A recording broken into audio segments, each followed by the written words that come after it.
presentation on iPads for learning. My name is Chris Coleman, Assistant Head Teacher at Conyers. And tonight I'd like to talk you through the whole process of iPads, what we do, how we use them, and any particular sort of plans that we have between now and the end of September in terms of getting your child ready to fully maximise their use of technology. So let's begin with session names then. We're going to look at the rationale behind the programme, we're going to look at some of the core apps, and also we'll talk about some of our e-safety considerations at the school. In other words, what are we doing to support your child's safe use of technology? So first of all, why do we have iPads? Well, our aims really there on the left hand side are really summarise what we try to achieve. It's about improving home learning. That idea that students can work from anywhere, particularly now, and be able to access high quality feedback from their teachers. So not just written feedback, but voice feedback, video feedback, live. We also want to increase collaboration between each other, between the teacher and the student, and between maybe students in other schools. We also want to create a culture of independence. That idea that students can work on their own and they know how to utilise technology safely and effectively. And let's face it, technology is a big part of the world around us. It's part of everything that we do. Again, now more than ever. It's part of society, it's part of business, and it's really about how students will use technology to learn and find information, i.e. preparing them for the world that they will face. But what's really important to understand is we're not trying to replace the pen. We're not trying to replace traditional learning methods. We are supporting those methods. We are boosting them. So your child will still write across all of their lessons. They'll still use exercise books. They'll still use pens. But we'll support that learning with technology alongside it. Students are expected to have their iPad charging with them every day. That's really important. Again, especially now where we are having to use technology to share information a lot more than usual. So it's really important that children, and they go home every night, they charge their iPad and it's there and it's ready every single day. So, in terms of apps then, what do we have? Well, an app, basically, for those people who don't know, is a small little computer program that does a certain job. And there's millions of apps. So there are things like email apps, research apps, shopping apps, and your child will use lots of different apps as part of their education with us. So the apps that we use then, well, the first main app is called SHOWBIE. Now you might have heard this one dotted around, but effectively it's our centralised app. In other words, it's your child's digital exercise book, their digital filing cabinet, where they'll keep all of their online work for all of their subjects, their targets, their grades, all the work that they're completing in class and outside of school will all go through this platform. Students can write directly into the app, they can leave voice notes for their teacher and vice versa. In terms of that app, this is probably the best one to sit down with your child and have a look at. And this will allow you to see what work they're doing during the school day, maybe out of the school day as well. So when they're working, this is the app they should be on.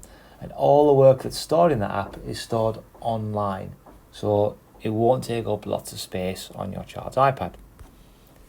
The second app is Google Drive. And basically that's like an online memory stick. And it's where we keep all our resources as a school. So lesson resources, PowerPoints, extra worksheets, everything. So if your child's absent, or if they need extra help, or if they need to maybe have a bit of a boost, then everything they need for every subject is in a folder called Student Shared. And every child has access to this on their iPad. And that's divided up by subject, as you can see there. And students can basically go into those subjects and they can access everything they need to do their learning. So that's quite an important app in terms of additional help and support. But as well as that, Google Drive has unlimited space. So if your child has lots of photographs or videos that take up space on their iPad over the coming years, they can upload them all to Google Drive and they can be stored there safely and backed up securely as a school for your child there. So that will remove the need to store everything on their iPad. Another really important app is Mail. Now, every student at school has an email address. It's at conyers.org.uk. And we will communicate with students via email. We'll do that quite a lot. And your students, your children, will communicate with us in the same way. So it's about really getting your child into that mindset of checking their email every day. They should be doing it at school every day, at morning registration and afternoon. And clearly, we do log all correspondence coming in and out of school email addresses, purely for safeguarding reasons. Now, lots of people talk about YouTube, and maybe it's got a bit of a bad reputation, but actually YouTube is a brilliant app to work with your child, especially if they're really struggling at home on something like in maths or computing or even English. There are loads of things on there. It's not just about, cats jumping off things. There's loads of videos. I won't open these links now, but they are examples of some of the things that you can access. Tutorials, online walkthroughs, examples, loads of stuff. There's even audiobooks. So if your child's reading a set text in English, the chances are someone will have recorded the audiobook on YouTube. So it's not a bad thing to direct your child to YouTube. There's things like how to calculate the areas of circles, for example, in maths. There's how to program in computing. There's all sorts of stuff for every single subject. It's a really good place to go should your child be struggling. But it's also a great place for revision and for independent learning. The next thing is our independent platform, CONYERSNET. Now, it looks like it's just a basic website, but it's our portal into all of our services. So it's a single website, conyersnet.co.uk, where your child can access everything they need on any device. So it's the idea that maybe they don't have their iPad with them, or they're on the laptop or PC at home, or Mac, or whatever it is, or other tablet. You can access everything that you need.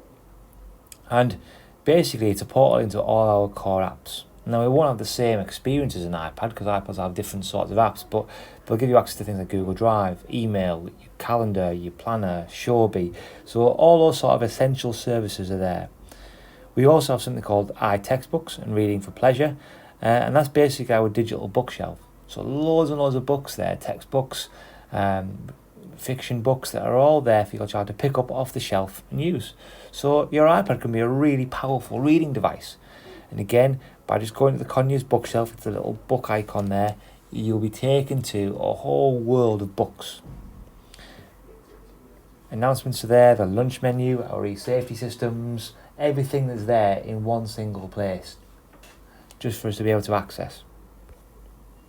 There's an example of our actual online books, and you can see there they're divided up by subject, just so that your child can click on it and they can access them. And there's loads and loads of books there. The next thing is our digital planner. The digital planner is a really great quick access for parents and students, and effectively it's where your child can go to access their homework. Teachers will set homework online, and it will be set in an app called Class Charts or My Planner, and your child there on their iPad or any other device can log in and see what homework they've got due. If it's been submitted, great, the teacher can then mark it, and if it's overdue, it will go red. So your teacher will obviously record all that information and the students can see it. But actually, as parents, you can see it as well. I'll talk more about that a little bit later.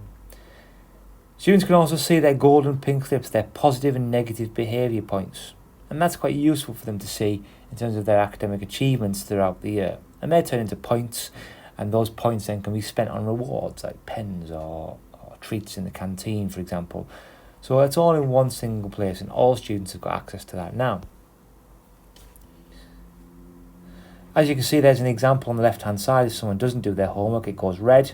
That's in the top column, that's the to-do area. The pending bit is where the child's done their homework and they've ticked it off, and it's waiting for the teacher to mark. And the submitted area at the bottom there is showing that the teacher's marked it.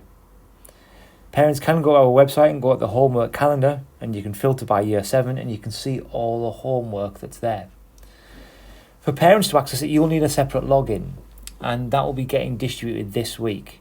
So between Friday the 12th and to the following Monday onwards, students will receive letters that will go out to you, and they've all been quarantined and safely handled for you there with an access code for you to be able to log in and access your child's homework.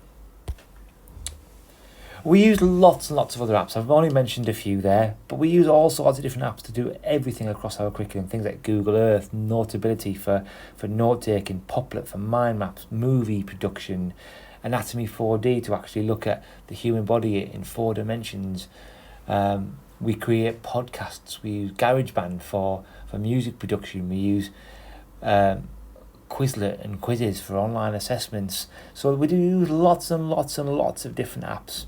So your child will get a broad range of experiences. Now, they're just a few, but there are really great, exciting opportunities for your child to really get creative with their curriculum this year. So in terms of e-safety then, clearly we've got quite an extensive e-safety programme. And this is about making sure students are safe and they're comfortable with technology. So we cover things like online protection and digital threats. So we'll look at fake news, phishing, spam, and how to stay safe. We'll look at apps, we'll look at tablets, we'll look at phones, and look at appropriate use. It's a big world out there with lots of different apps, so we'll look at how they can be misused. Current issues that are in society, like upskirting and digital consent. So we'll look at those sorts of things. And we'll also look at how people can be tolerant online. Look at this idea of disinhibition effect, where people maybe feel like they're in full power online. And look at the influence of identity theft and cyberbullying. We'll also look at the ethics of IT. What's right and wrong online. And we'll cover that in lots of different places. We'll look at it in IT and computing lessons. We'll look at it in tutorials and PSHE curriculum and the RSE curriculum. We'll also look at it in assemblies. It's a really full, extensive programme that your child will follow. But the tips that we would give you really as a parent, we would say, well, actually what would be good, particularly in year 7, is to sit down with your child and regularly just sit down with them and look at certain things like the camera rule. What photographs are they taking? What for? Look at their app store. If you're using your own iPad, your child can download their own apps. So what apps are they downloading? Have a look at that. What apps have they got installed? So do they have apps that you're not comfortable with? So I would maybe pull down the middle of the screen and type in things like Instagram, Facebook, Snapchat. Are they installed? They don't work at school. They're filtered and locked. But at home, you might want to allow or disallow those things. We would say, review your iPad with your child regularly. Sit down with them. Ask them what they're doing with their iPad. If you want to implement restrictions, well, we've got systems that can help you with that. Our really core teaching here is about responsible use and teaching people, to choose how to use their device properly. But we can look at restrictions. And we also would say, well, it really is worth enforcing some downtime before bed. Just to get their iPad on charge, downstairs, out the way. Students, well, clearly we're always reinforcing e-safety messages right throughout our curriculum, but every device does have a report abuse button on it, so that, if people do feel like they're in trouble or something's happened, they can press that button on their iPads or their email or any school system that they've got access to, and then we'll get an alert and we'll pick that up quickly. During the school day, we block all personal apps, so as students arrive on site, all of their personal apps, games, whatever it might be, will disappear. And they'll reappear at the end of the school day, just shortly after the end of the school day. And the advice that we give students really is, if there are any issues, because technology can bring issues, but it's how we deal with it, and part of using technology is about understanding what to do when issues occur, we say keep the evidence, inform us, and we will intervene and support where we can. So it really is about responsible use, and it's about ensuring students are equipped to deal with situations should they arise. So just some key dates for you then, just to let you know what's going on. iPads have been configured and distributed across the school, so if you're purchasing from us, you should now have your device. If you've bought one from home, that should be connected to our school systems, and some students are using a loan device during the school day at Conyers. Those students have those devices issued to them. Class charts access for parents, that's due out towards the end of this week and into next week. App donations, again, when you signed up to the programme, you'll have indicated whether you want to support us to buy apps, and that allows us to pay Apple £15 that you donate, and then we can buy £30 of apps for you, and that allows us basically to fund all of your child's applications from year 7 right through to year 13. So that's quite a useful thing there, and it really just gives us a bit more buying power there to ensure that your child is ready. And it also means that we won't ask you for anything again in terms of the iPad programme. We're doing some initial training and support in IT lessons for all students across September and October. and we're also providing lunchtime support for students who need it in September. And that's just teething problems, students getting to know their iPads, those sorts of normal sort of getting started support that we provide. And during the COVID pandemic, at the moment, a small number of lone students are taking their devices home, and that's just to support their learning in the event of a local lockdown. The idea would be after half term, those devices are returned, and they'll collect them each day and hand them in each day as normal with the rest of students in school. Lots of information there to take in. If you have any questions, clearly I'm available, but the best person to speak to is our iPad administrator who oversees the entire programme. Her email address is on screen. Thank you so much for listening. Have a lovely evening. Take care. Bye-bye.